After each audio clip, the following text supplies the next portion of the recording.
Hi friends, welcome to Inspirational Classes.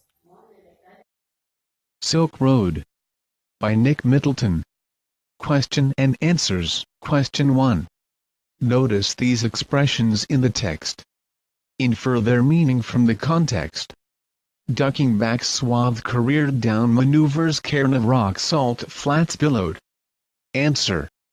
Ducking back, quickly going inside and then coming out manned overalls, military exercises involving a large number of soldiers, ships, etc. billowed, filled with the air and swelled out swathe, literally a long strip of land of something.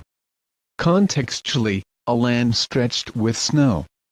Cairn of rocks, a pile of stones that mark a special place such as the top of a mountain or a place where somebody is buried careered down, descending the slope. Salt flats, thatched roofed houses covered with snow. Question 2.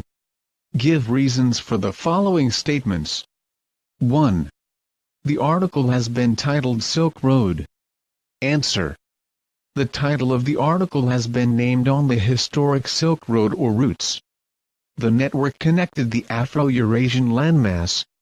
It established trade of Chinese silk, spices, teas and porcelain, Indian textiles, precious stones and pepper, and the Roman Empire's gold, silver, fine glassware, wine, carpets and jewels.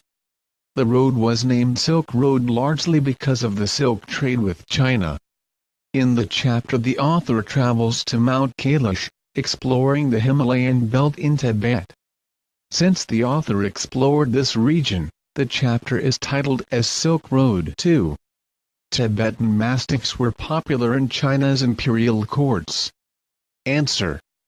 Tibetan mastiffs were popular in China's imperial courts as hunting dogs.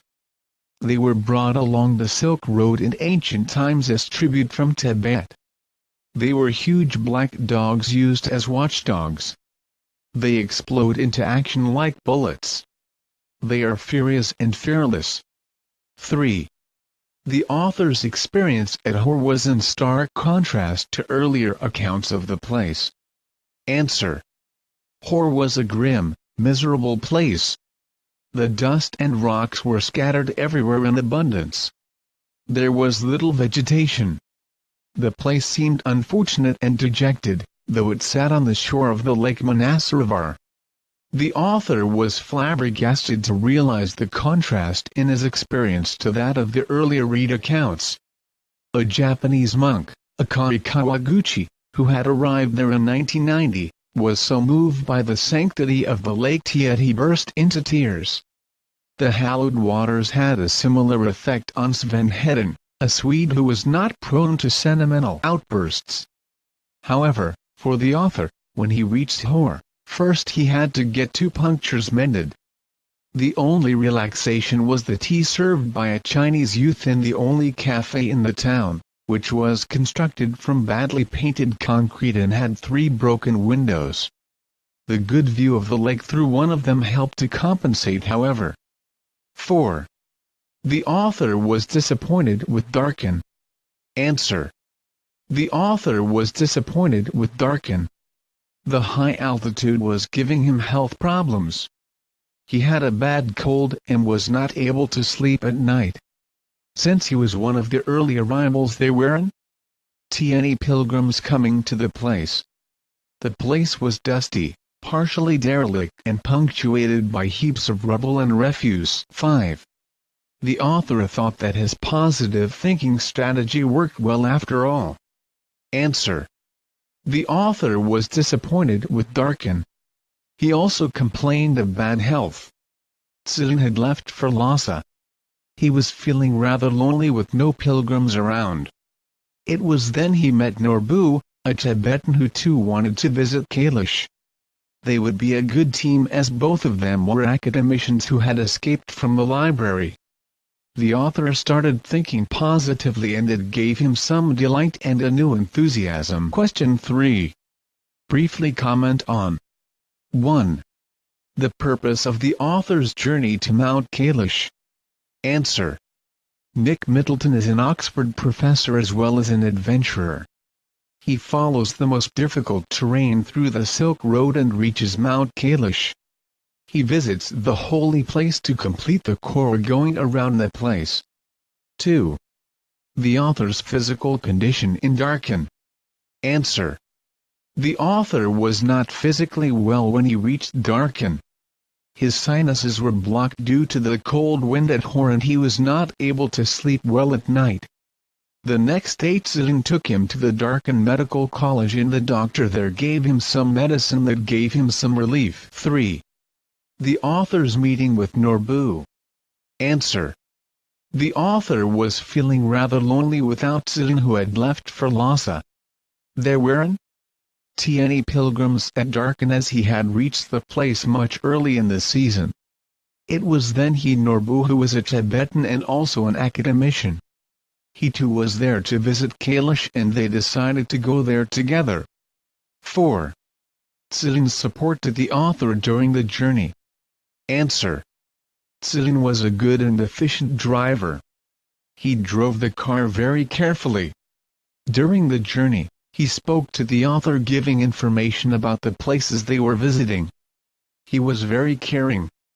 At Darkhan when he found that the author was not well, he took him to the medical college and got medicine for him. He was a good Buddhist. 5. As a Buddhist, he told me, he knew that it didn't really matter if I passed away, but he thought it would be bad for business. Answer. Tsilin was a good Buddhist and believed that death was not the end of life. Kailash being a holy place, it would be better for him as it would take him to heaven. Then if the author would die there, it would be bad for his business as his credibility will be at stake in looking after the tourists and later he may not get any customers. Question 4. Discuss in groups of 4. 1. The sensitive behavior of hill folk. Answer. The hill folk are quite unsophisticated and innocent. People like Tsilin very religious and God-fearing. They are very much hospitable and take care of the visitors from outside. 2. The reasons why people willingly undergo the travails of difficult journeys. Answer. The author was an academician. Hence, he undertook the journey for the purpose of education. For him it was a learning experience. Secondly, people undertake such journeys because of the spirit of adventure. The areas covered by the author are some of the most difficult terrains in the world. The third can be a religious reason. People visit places like Mount Kailash as part of their pilgrimage. 3. The accounts of exotic places and legends and the reality. Answer. There are many accounts of exotic places and legends and the reality. Places like Mount Kailash, Manassarovar occupy a prominent place in legends. There are many articles written about these places. Question 5. What do the following utterances indicate? 1. I told her, through Daniel. 2. It's a cold, he said finally through Tsilin. Answer. 1. She was not able to follow English but Daniel translated what he told in English in the Tibetan language to her. 2. The doctor spoke in Tibetan language, which Tsilin translated into English for the author. Question 6. Guess the meaning of the following words. Korah, Drachba, Kyung. In which language are these words found? Answer. Korah, walk all the way round, circumambulate. Droka, shepherd. Kyung, it is a wild Tibetan ass. These words are found in Tibetan language. Question 7. Explain the use of the adjectives in the following phrases. 1. Shaggy monsters. 2. Brackish lakes. 3. Rickety table. 4. Hairpin bend. 5. Rudimentary general stores. Answer. 1. Shaggy monsters, hairy, unkempt. 2. Brackish lakes, salty. 3. Rickety table, wobbly, shaky. 4. Thanks for watching our video. Please subscribe our channel.